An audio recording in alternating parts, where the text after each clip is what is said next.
Good day everyone.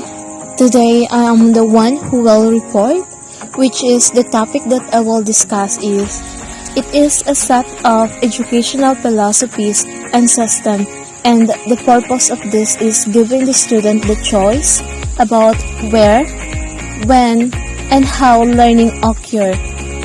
So this is the flexible learning environment.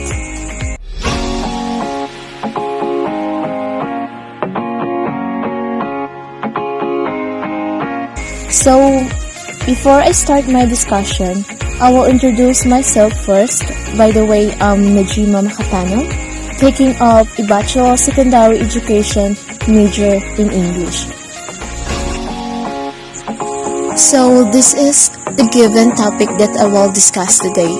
So, first, I will describe a flexible learning environment and the different platforms used for flexible learning, explaining what is distance learning and online distance education and communities of learners, and also the common types of distance learning, and the last is the advantage of distance learning. So now, the question is, what is flexible learning environment or flexible learning? So, the flexible learning is a method of learning where students are given freedom in how, what, when, and where they learn. So, like I said in the first, that the flexible learning is, ito yung ginawa nila for us as a learners to we can still continue our education no matter what happened. So, the flexible learning environment na naman is to address how physical space is used, how students are grouped during learning, and how time is used throughout teaching.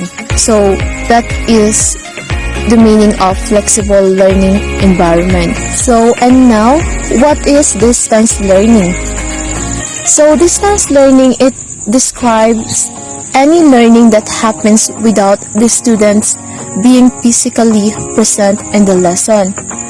So, in a simple mean, distance learning is a form of learning without a face-to-face contact with the teacher. So, the example of this is now that we do due to COVID-19. So, in the historical or in the past, this involved correspondence course wherein the student corresponded with the teacher via mails. So no, it is a big difference between the past and with nowadays 21st century. And also, with the advent of newer technologies, distance learning delivered through computer, and so now distance learning is also called online learning or e-learning. So they are the same. And the next is the online distance education and communities of learners. So learning nowadays is viewed differently. So why it's so? Because nowadays the present generation of learners has access to information at their fingertips. And also, the teacher is no longer seen as basically the dispenser of knowledge, but rather as one who expertly directs learner to take their own track in searching for answer to questions raised inside the classroom. So, and also because of online distance education nowadays, every chance or corners becomes a learning space, becomes virtual or mediated. Like, a learning takes place anywhere, and this adds to the concept of flexibility in the learning environment.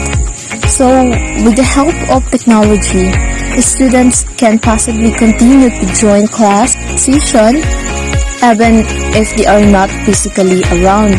So also, online learning is not a new concept. Some school higher education institutions in the country and educational agencies such as the Southeast Asian Minister of Education, Innovation, and Education Technology provides mode of learning on online learning. So that's all for online distance education and communities of learners. So the next is the different platform. It is the flexible mode of learning use a platform such as Moodle, Google Classroom, Edmodo, Chat, Ecology, and each. These are the free program designed for educational purposes. It has features that are patterned after the instructional activities of a teacher in a physical classroom. So when you use this, you can actually hold a lesson, post question for discussion. So first, the Google Classroom.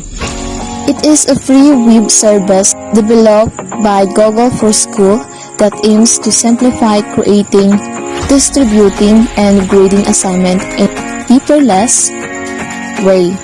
So, the primary purpose of Google Classroom is to streamline the process of sharing files between teacher and students. So, the second platforms, Edmodo.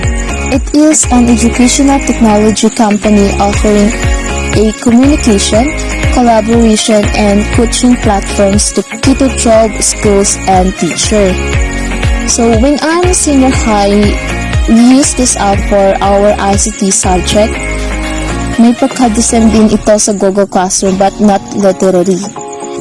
And so, it is created by Nick Borg, Jeff O'Hara, and Crystal Hatter in 2008. So the third is Moodle. I think all of us know this or we are familiar with this kind of platforms kasi ito yung ginagamit natin ngayon for our studies. So for those who didn't know what Moodle stand for, so ito siya.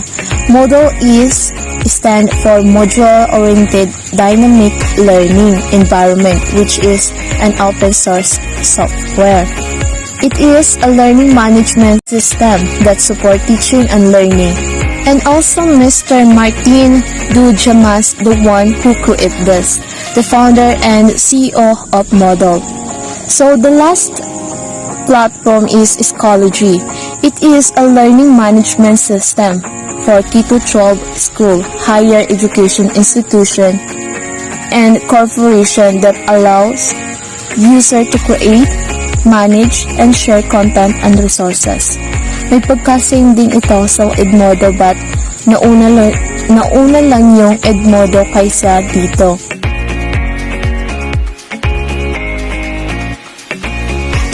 And also, this Ecology created by Jeremy Fredman, Ryan Huang, Tem Trinidad, and Bill Kendler in 2009. So the next is that I will discuss is the common types of distance learning. So first is video conferencing. The video conferencing is an online technology that allows user in different location to hold face-to-face meetings without having to move to a single location together.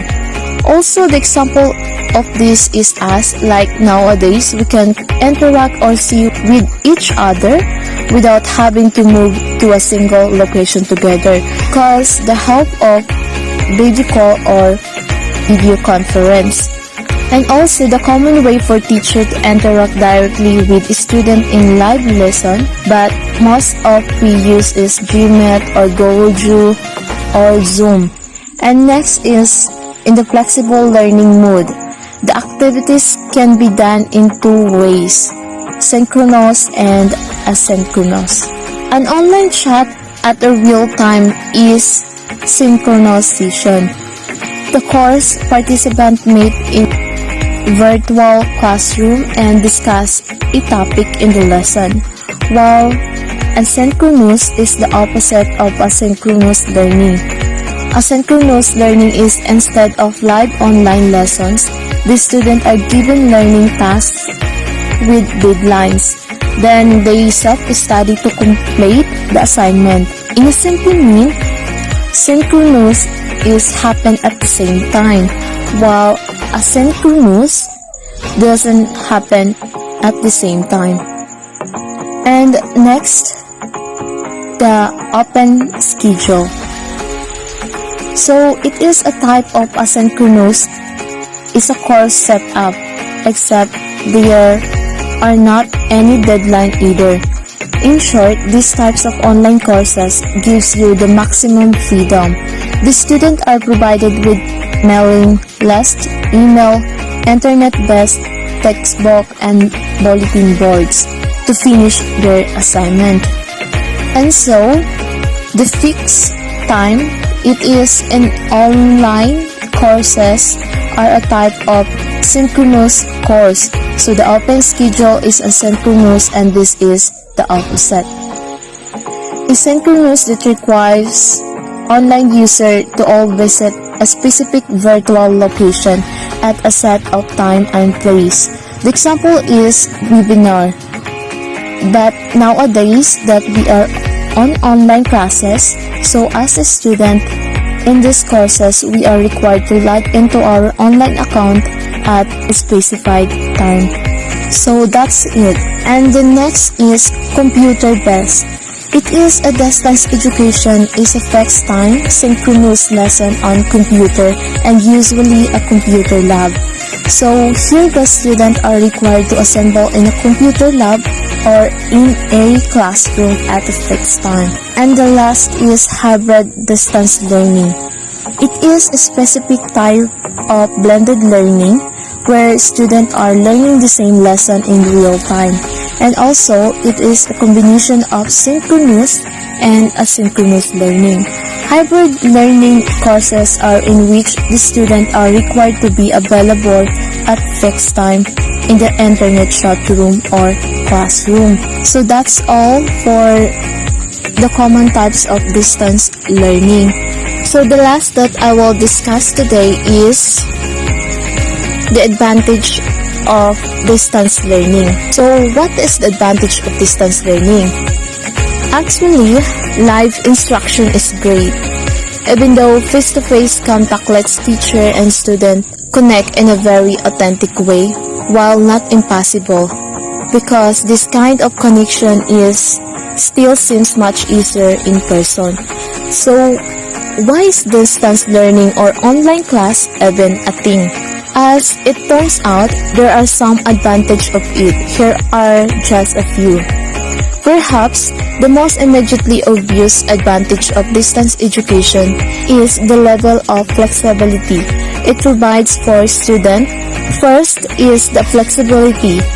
This is where the student can choose when, where, and how they learn by selecting the time, place, and medium for their education. So the second is it's easy to access. So the helping of technology, the remote learning programs offer every student the opportunity to learn and improve themselves in the environment they find the most effective. And especially distance learning, it is less cost. Online education has been held as a money saver. Like nowadays that maaari na tayong makapasa sa class without any cost for pamasahe. But the disadvantage of this is nakakagasto rin tayo for load because we can join the class without load or data. But the most important is we can still continue our studies. So that's all for today. I hope you learned a lot from my discussion. Thank you and God bless.